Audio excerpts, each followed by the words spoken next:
পৌষের শুরুতেই দেশজুড়ে একেবারে শীত জেঁকে বসেছে। কনকনে ঠান্ডা বাতাস আর ঘন কুয়াশায় আচ্ছন্ন দিনরাতের বেশিরভাগ সময়। আমরা একটু নীলফামারী থেকে ঘুরে আসতে চাই, সেখানে শীতের প্রকোপ কেমন একটু দেখে আসতে চাই। সহকর্মী মাহমুদ রাফিন অপেক্ষা করছেন। রাফিন, এখান থেকে তো আজ একটু রোদের দেখা মিলেছে, যদিও ভোর থেকে সবসময় রোদের দেখা পাওয়া যায় না। আজ জনজীবনে কর্মব্যস্ততা কেমন দেখছেন, ঠান্ডা কেমন পড়েছে?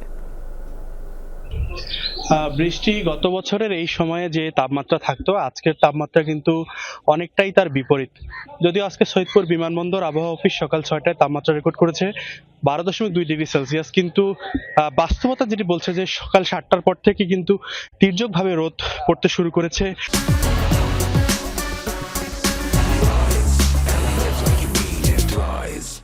আমরা অগ্রহায়ণের শেষ সময়টি যেমন দেখেছি যে 15 তারিখের পর থেকে কিন্তু হিম বাতাস এবং ঘন কুয়াশায় উত্তরের জনজীবনে কিন্তু অনেকটা বিপর্যয় দেখা দিয়েছিল, যে মাঘের হাড় কাঁপানো শীত কিন্তু অনুভূত হয়েছে সে সময়।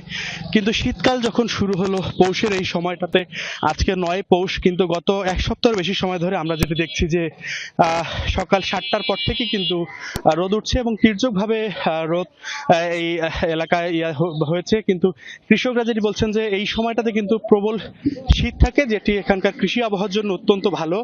কিন্তু এই সময় শীত না থাকায় কিন্তু কৃষি খাতের অনেকটা ক্ষতি হওয়ার সম্ভাবনা রয়েছে। রংপুর আবহাওয়া অধিদপ্তরের আবহাওয়াবিদ মোস্তাফিজুর রহমান যেটি জানিয়েছেন যে এই সময় যে যতটা শীত থাকার কথা সেই শীতটা নেই, তবে জানুয়ারির প্রথম সপ্তাহে কিন্তু শীত অনেকটা বাড়তে পারে, বিশেষ করে শৈত্যপ্রবাহ হওয়ার সম্ভাবনা রয়েছে।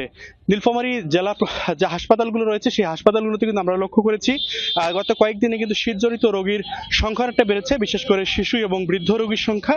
জেলা স্বাস্থ্য বিভাগ বলছে যে তাদের সর্বোচ্চ সেবা দেওয়ার জন্য তারা অগ্রাধিকার ভিত্তিতে চিকিৎসক, ঔষধ সহ স্বাস্থ্যসেবার মান সঠিক রেখেছে। বৃষ্টি, শুনছিলাম আমরা সেখানকার অবস্থা। ধন্যবাদ রাফিন।